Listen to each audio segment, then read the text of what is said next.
Dios y Padre Celestial, queremos alabar y queremos bendecir tu nombre. Queremos darte gracias, Dios, porque tienes cuidado de nosotros. Y queremos pedirte, Padre, que seas tú hablando a nuestro corazón y a nuestra vida, revelándote delante de nuestros ojos. Queremos aprender un poco más acerca de ti, en el nombre de Jesús. Amén. Muy bien, pluma, papel, lápiz y una actitud enseñable es lo que vamos a necesitar el día de hoy para aprender un poco más acerca de nuestro Señor. Semana número 3, Colosenses capítulo 1, versos 24 a capítulo 2, verso 5. Ministerio de Pablo a los gentiles. Vamos a dar lectura a nuestra lección. Ahora me gozo en lo que padezco por vosotros y cumplo en mi carne lo que falta de las aflicciones de Cristo por su cuerpo, que es la iglesia, de la cual fui hecho ministro según la administración de Dios que me fue dada para con vosotros, para que anuncie cumplidamente la palabra de Dios, el misterio que había estado oculto desde los siglos y edades, pero que ahora ha sido manifestado a sus santos, a quienes Dios quiso dar a conocer las riquezas de su gloria de este misterio entre los gentiles, que es Cristo en vosotros, la esperanza de gloria, a quien anunciamos amonestando a todo hombre y enseñando a todo hombre en toda sabiduría, a fin de presentar perfecto en Cristo Jesús a todo hombre, para lo cual también trabajo, luchando según la potencia de Él, la cual actúa poderosamente en mí, porque quiero que sepáis cuán gran lucha sostengo por vosotros y por los que están en la Odisea y por todos los que nunca han visto mi rostro, para que sean consolados sus corazones unidos en amor hasta alcanzar todas las riquezas de pleno entendimiento, a fin de conocer el misterio de Dios el Padre y de Cristo, en quien están escondidos todos los tesoros de la sabiduría y del conocimiento. Y esto lo digo para que nadie os engañe con palabras persuasivas, porque aunque estoy ausente en cuerpo, no obstante en espíritu estoy con vosotros, gozándome y mirando vuestro buen orden y la firmeza de vuestra fe en Cristo. Muy bien, Pablo continúa ahora hablándoles acerca del trabajo, acerca de la labor que le fue encomendada de ministrar el misterio que había permanecido oculto desde siempre, y que por la gracia de Dios ahora nos ha sido dado a conocer a aquellos que formamos parte de su pueblo, parte de su familia. Vamos a verlo. Colosenses 1, 24 y 25. Ahora me gozo en lo que padezco por vosotros y cumplo en mi carne lo que falta de las aflicciones de Cristo por su cuerpo, que es la iglesia, de la cual fui hecho ministro, según la administración de Dios que me fue dada para con vosotros, para que anuncie cumplidamente la palabra de Dios. ¿Cómo es que mira el apóstol las aflicciones por las que está atravesando? Él las ve como las aflicciones que al Señor Jesucristo le hizo falta cumplir, le hizo falta sufrir, le hizo falta padecer. ¿Pero de qué habla? ¿Cómo es que al Señor le faltó padecer algo? Bueno, estos padecimientos de los que habla Pablo nada tienen que ver con los padecimientos que el Señor sufrió en la cruz. Él se refiere a dos clases de padecimientos diferentes. El primero es el padecimiento que se sufre por anunciar el Evangelio. Hablamos de persecución, cárcel, tribulación, menosprecio, despojo, martirio, en fin. Recordemos que el apóstol está escribiendo desde la cárcel a personas que no conoce y que no lo conocen. Y el segundo es el padecimiento de ver a Cristo mismo formado en los otros. El sufrimiento de ver cómo es que la iglesia tarda en alcanzar madurez espiritual y que aunque desea ministrarlos de manera diferente, no puede porque aún no han crecido lo suficiente como para recibir esa clase de ministración y enseñanza. Pablo nos dice que sufre como la mujer que va a dar a luz. ¿Dónde dice eso, pastor? Gálatas capítulo 4, verso 19, que dice: hijitos míos, por quienes vuelvo a sufrir dolores de parto, hasta que Cristo sea formado en vosotros. Por quienes vuelvo a sufrir dolores de parto, hasta que Cristo sea formado en vosotros. ¿Ok? Muy bien. Ahora, ¿para qué fue llamado Pablo? Para anunciar cumplidamente la palabra de Dios. Para que anuncie cumplidamente la palabra de Dios, dice. Pablo tenía muy claro el propósito de su llamamiento en Cristo. No fue enviado a sanar a todos los enfermos, no. Tampoco fue enviado a bautizar a los nuevos creyentes. Fue enviado a anunciar las buenas nuevas del Evangelio a los que no conocían a Cristo y a dar a conocer a Cristo a través de la enseñanza a los que ya le habían entregado sus vidas.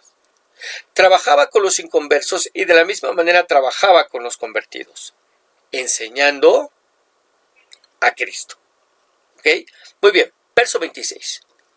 El misterio que había estado oculto desde los siglos y edades, pero que ahora ha sido manifestado a sus santos, a quienes Dios quiso dar a conocer las riquezas de la gloria de este misterio entre los gentiles, que es Cristo en vosotros, la esperanza de gloria.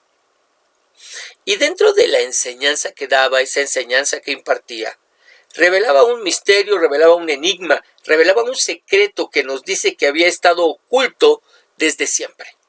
Y que ahora Dios manifestaba a través de sus santos, a través de sus escogidos, redimidos, a través de sus apartados. ¿Cuál? Cristo en vosotros.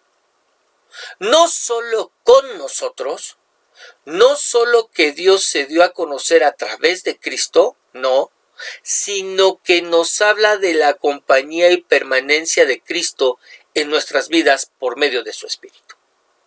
Es decir, el misterio que había estado oculto es que de dos pueblos, judíos y gentiles, el Señor haría por medio de su Espíritu un solo pueblo, que es la Iglesia. ¿Cómo? Al enviar a su Espíritu a morar, al enviar a su Espíritu a vivir, a estar dentro de los creyentes. Así Cristo no solo estaría con ellos, sino que también en ellos. 1 Corintios 6:19 dice: ¿O ignoráis que vuestro cuerpo es templo del Espíritu Santo, el cual está en vosotros, el cual tenéis de Dios, y que no sois vuestros? Este es el misterio que durante siglos permaneció oculto y que no era posible que fuera revelado hasta que Cristo viniera a morir por nosotros en la cruz del Calvario y nos dejara su Espíritu. Recordemos que cuando aparece resucitado a sus discípulos, sopla sobre ellos y les dice: recibid el Espíritu Santo. En ese momento el Espíritu Santo entra en ellos y en ese momento Cristo no solamente está con ellos, sino ahora está en ellos por medio de su Espíritu. Y de eso nos está hablando precisamente este pasaje. Ese misterio es que Cristo está en nosotros y es la esperanza de gloria, la esperanza de esa salvación gloriosa que vendrá a nuestras vidas y nos ha dado las arras de su Espíritu para que tengamos por cierto que eso que estamos esperando vendrá. Muy bien, vamos a ver el siguiente comentario. Los falsos maestros de la iglesia de Colosas creían que la perfección espiritual era un plan secreto y oculto que solo un pequeño grupo de privilegiados podría descubrir. Su plan secreto tenía características de ser exclusivo. Pablo dice que proclamó la palabra de Dios en su totalidad, no una parte del plan. Él también llamó al plan de Dios misterio que había estado oculto desde los siglos y edades. No en el sentido de que solo algunos podrían entenderlo, sino porque quedó oculto hasta la venida de Cristo. A través de Cristo fue dado a conocer a todos. El plan secreto de Dios es Cristo en vosotros, la esperanza de gloria. Dios planeó tener a su Hijo Jesucristo viviendo en los corazones de todos los que creyeran en Él, tanto a los gentiles como a los colosenses. ¿Conoce usted a Cristo? Él no se esconde si usted lo busca. Muy bien, verso 28. A quien anunciamos amonestando a todo hombre y enseñando a todo hombre en toda sabiduría, a fin de presentar perfecto en Cristo Jesús a todo hombre, para lo cual también trabajo, luchando según la potencia de Él, la cual actúa poderosamente en mí. ¿A quién anuncia Pablo? A Cristo. Y lo hace exhortando, amonestando a los hombres a volverse a Él cuando no lo conocen. Y enseñando, instruyendo a los hombres cuando ya conocen de Él. ¿Con qué propósito? Con el propósito de presentar una iglesia perfecta ante Dios. La semana pasada vimos que Cristo mismo se presentará a sí mismo a una iglesia perfecta. Vamos a recordarlo. Colosenses 1:22 que dice: en su cuerpo de carne por medio de la muerte, para presentaros santos y sin mancha e irreprensibles delante de Él. Y ahora Pablo nos dice que Él trabaja enseñando a Cristo a fin de poderle presentar una iglesia perfecta. Por fin, ¿es un trabajo de Cristo o es un trabajo de Pablo? Y la respuesta es que de ambos. Cristo se presenta a sí mismo una iglesia santa, sin mancha e irreprensible. Y Pablo colabora con el proceso de santificación de la iglesia al enseñar a Cristo para poder presentar a una iglesia perfecta. Ese es el trabajo de todo pastor, de todo predicador, de todo ministro del Evangelio. A través de la enseñanza colabora con Cristo en el perfeccionar a la iglesia, en el proceso de santificación en el que nos encontramos todos. Muy bien. Ahora, ¿cómo es que lo hacía el apóstol? Dice que trabajaba, que luchaba, pero no en sus fuerzas y capacidad, sino que lo hacía según la potencia de Él. La potencia de Él, la potencia de Cristo, la cual actúa poderosamente en mí, que actuaba por medio de su Espíritu a través de Él. Algo que todos los que ministramos la palabra necesitamos tener. Necesitamos la guía, necesitamos la revelación y presencia del Espíritu en nuestras vidas para poder comunicar y enseñar de manera eficaz a Cristo. Para tan solo ser un instrumento en las manos del Señor a través de los cuales ministre a su iglesia. Vamos a ver el siguiente comentario. La palabra perfecto significa maduro o completo, no intachable. Pablo quiso ver a cada creyente espiritualmente maduro. Como el apóstol, debemos trabajar con todo empeño, como lo hacen los atletas, pero no debemos confiar en nuestras propias fuerzas. Tenemos el poder del Espíritu Santo trabajando en nosotros. Podemos aprender y crecer a diario, motivados por el amor y no por el temor u orgullo, sabiendo que Dios nos da las fuerzas para llegar a la madurez. Muy bien. Capítulo 2, verso 1. Porque quiero que sepáis cuán gran lucha sostengo por vosotros y por los que están en la Odisea, y por todos los que nunca han visto mi rostro. ¿Cuál era la lucha de la que Pablo nos habla? Bueno, sobre todo se refiere a la lucha que sostenía en contra de las falsas enseñanzas y de los falsos maestros que deseaban contaminar y apartar de la fe a aquellos que los escuchaban. Una falsa enseñanza que, por lo que vemos, ya había alcanzado a otras iglesias, como lo era la iglesia de la Odisea. Iglesias que ciertamente Pablo no había fundado, sino que con toda seguridad algunos de sus colaboradores lo habían hecho, pero que de igual manera estaban siendo atacadas por las falsas doctrinas. Por eso dice, y por todos los que nunca han visto mi rostro. Estas iglesias no habían sido fundadas por él, pero sus colaboradores lo habían hecho, y él estaba luchando en contra de las falsas doctrinas que las estaban atacando. Vamos a ver el comentario acerca de la Odisea. La Odisea se hallaba a pocos kilómetros al noroeste de Colosas. Como la iglesia de Colosas, la de la Odisea tal vez fue fundada por uno de los convertidos de Pablo mientras este último estuvo en Éfeso. La ciudad era un rico centro comercial, pero más tarde el apóstol Juan criticaría a los creyentes por su tibieza en cuanto a su consagración a Cristo. El hecho de que Pablo quisiera que esta carta pasara a la iglesia de la Odisea indica que la falsa doctrina había llegado hasta ahí. Pablo anhelaba que las iglesias fueran unidas por lazos de amor para enfrentarse a esta herejía y para que se animaran unos a otros a permanecer fieles al plan de salvación de Dios en Cristo. Nuestras iglesias deberían ser comunidades unidas que animen, consagradas a cumplir la obra de Cristo. Muy bien. Verso 2. Para que sean consolados sus corazones, unidos en amor hasta alcanzar todas las riquezas de pleno entendimiento, a fin de conocer el misterio de Dios el Padre y de Cristo, en quien están escondidos todos los tesoros de la sabiduría y del conocimiento. La realidad es que se entiende un poco mejor en la Biblia el lenguaje sencillo. Vamos a usarla. Colosenses capítulo 2 versos 2 y 3. Y lucho para animarlos a todos y para que se mantengan unidos en el amor de Cristo y así lleguen a tener la plena seguridad de comprender todo el plan que Dios y Cristo habían mantenido en secreto. Todas las riquezas de la sabiduría y del conocimiento se encuentran presentes en Cristo. Muy bien, el objetivo era que las iglesias se mantuvieran unidas en su interior y unidas con otras iglesias. ¿De qué hablas, pastor? Miren, el problema de que una herejía o falsa doctrina entre a la iglesia es que lo primero que hace es dividir a la iglesia entre los que están de acuerdo y los que no lo están.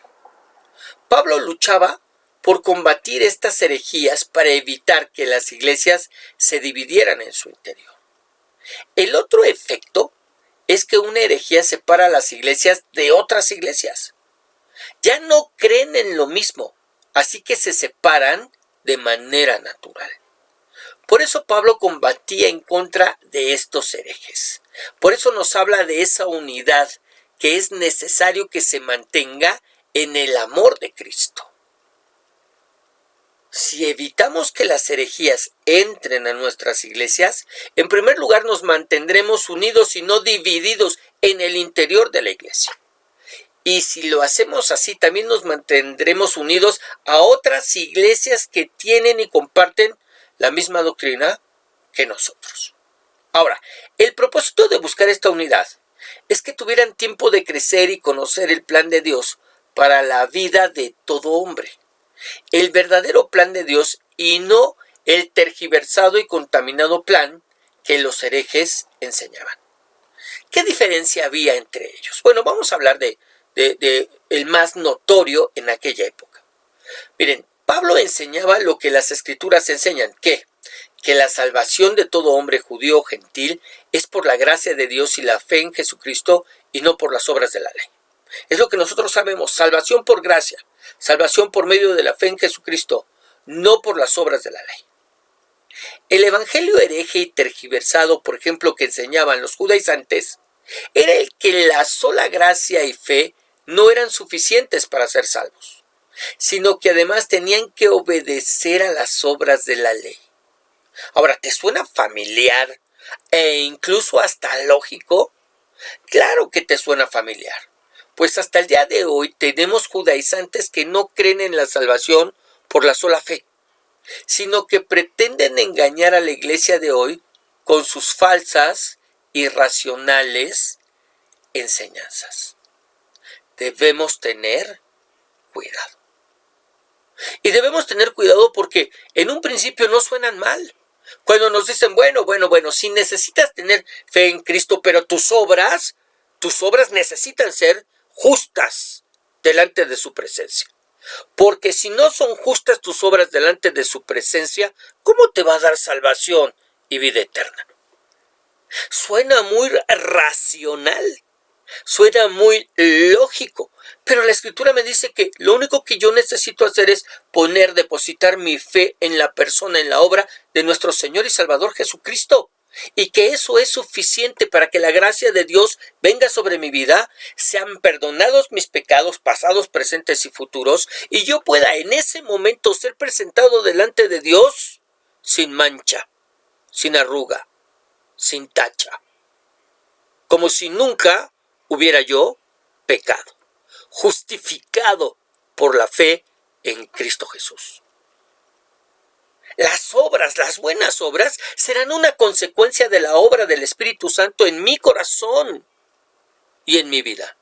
Pero son una consecuencia, mas no son lo que me lleva a la salvación. Tenemos que tener cuidado. ¿Ok? Verso 4. Y esto lo digo para que nadie os engañe con palabras persuasivas. Porque aunque estoy ausente en cuerpo, no obstante en espíritu estoy con vosotros, gozándome y mirando vuestro buen orden y la firmeza de vuestra fe en Cristo. Dice que estaba ausente en el cuerpo, pero presente en espíritu, hablando de que estaba con ellos. Es una manera de decirlo así, es que estoy con ustedes. No estoy, pero hagan de cuenta que estoy con ustedes. ¿Ok? Y nos pide y nos advierte que hace todo esto para que nadie nos engañe con estas palabras persuasivas, llenas de lógica y de razonamientos. ¿ok? Y los felicita por la firmeza de su fe en Cristo. Algo en lo que necesitamos seguir trabajando en la iglesia de hoy. Porque son muchas, en verdad muchas las falsas enseñanzas que pretenden y que desgraciadamente muchas de ellas se han introducido en nuestras iglesias. Dejaron de ser una pretensión para convertirse en una realidad. Han entrado a la iglesia. Necesitamos cuidar que nuestra fe esté y permanezca depositada solo en la obra de Cristo. Debemos cuidar que nuestro evangelio mantenga a Cristo en el centro. Que seamos cristocéntricos, que cuando compartamos el evangelio tengamos cuidado de señalar como el objetivo principal de nuestro evangelio al Señor y a nuestro Salvador Jesucristo. No al hombre.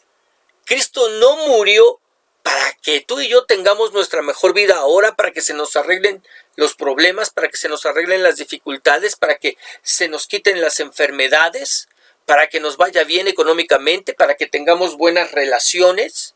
Cristo murió para que nuestros pecados fueran perdonados y su nombre fuera glorificado a través de manifestar su preciosa gracia sobre nuestras vidas. Para eso murió el Señor Jesucristo. Las sanidades, los milagros, la ayuda que nosotros podemos tener, la guía, la fortaleza y la dirección para enfrentar los problemas que tenemos, es un plus, es un extra que viene a nuestras vidas, pero no es la razón principal. Pero cuando nosotros ponemos en el centro del evangelio al hombre, compartimos un evangelio de acércate a Cristo y todos tus problemas se acabarán. Cristo es hecho a un lado para poner en el centro del evangelio al hombre. Y debemos tener cuidado de no hacer eso, porque comenzamos a deslizarnos, a desviarnos de la sana doctrina. Cristo se encuentra en el centro del evangelio. Todo se hizo por Él y para Él. Es para la gloria, es para la honra y es para la alabanza de su nombre. Para que Él sea glorificado. ¿Ok? Vamos a leer nuestro último comentario. El problema que Pablo combatía en la iglesia de Colosas era similar al gnosticismo, conocimiento en griego. Esta herejía, una enseñanza contraria a la doctrina cristiana, atacaba al cristianismo en varias formas. Primero, insistía en que el importante conocimiento secreto estaba escondido para la mayoría de los creyentes. Pablo, en cambio, manifestaba que Cristo nos provee todo el conocimiento que necesitamos. 2. Enseñaba que el cuerpo era maligno. Pablo declaraba que Dios mismo se hizo carne, o sea, se encarnó en Cristo Jesús. Tercero, decían que Cristo solo parecía ser humano, pero que no lo era. Pablo insistía en que Jesús es completamente humano y divino. El gnosticismo se estableció de manera formal en el siglo II. Aún en los días de Pablo, estas ideas fueron atractivas para muchos y la exposición de tales enseñanzas podía seducir a una iglesia que no conocía bien la doctrina de Cristo. Enseñanzas similares aún son un problema. El antídoto para las ideas heréticas es un conocimiento concienzudo de la palabra de Dios mediante el estudio personal y la enseñanza sana de la Biblia. ¿Cuál es el antídoto? Según el comentarista, un conocimiento concienzudo de la palabra de Dios. ¿Cómo se consigue eso? A través del estudio y la enseñanza sana de la Biblia. Con mucha tristeza nos damos cuenta que la gente no quiere estudiar, que la gente no se quiere acercar a un estudio personal de la palabra de Dios y a una enseñanza sana de la Biblia. Nosotros lo miramos a través de nuestro servicio a Dios. Nuestros devocionales, por la gracia de Dios, están llenos de visitas. Pero nuestros estudios no están llenos de visitas. Es poca la gente que visita los estudios. Es mucha la gente que quiere los devocionales. Una enseñanza corta, concisa, que no les lleve más de entre 5 y 8 minutos de enseñanza, más una alabanza corta, y con eso nos damos por bien servidos. Pero un estudio, una reflexión acerca de la Escritura, híjole, qué difícil es que la gente se acerque. ¿Por qué? Porque la gente no quiere estudiar, no quiere llenarse del conocimiento de Dios, quiere oír de lo que Dios tiene para ellos, pero no quieren conocer a ese Dios que los bendice. Necesitamos trabajar con nosotros mismos y animar a otros a que se acerquen a Dios para conocerlo a través de la palabra, a través del estudio de las Escrituras, de la sana doctrina, a través de un estudio bien estructurado para hacerlo. Que esta sea nuestra oración. Señor Dios y Padre Celestial, queremos alabar y queremos bendecir tu nombre.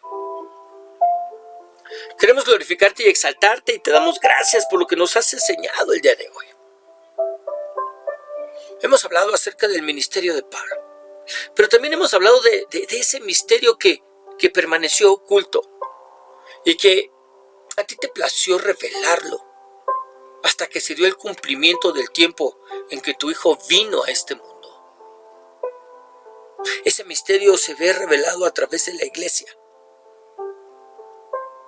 que de dos pueblos, judíos y gentiles, por medio de tu Espíritu habitando en ellos, harías uno solo.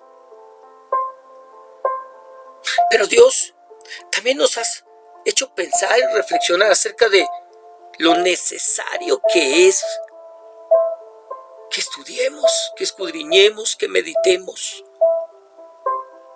Padre, en el nombre de Jesús, yo te ruego que seas tú obrando en cada corazón y en cada vida y trayendo esta carga en los corazones de aquellos que son tus hijos. Que anhelen, que deseen conocerte. Pero conocerte a través de la Biblia, a través de la palabra, a través del estudio estructurado de las Escrituras. Señor, en el nombre de Jesús, te lo pedimos. Amén.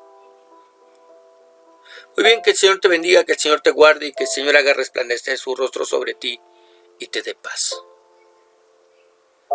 Nos despedimos y te recuerdo, tenemos devocional todos los días, una reflexión el día domingo y todos los lunes recibes tu estudio bíblico. Que el Señor te siga bendiciendo.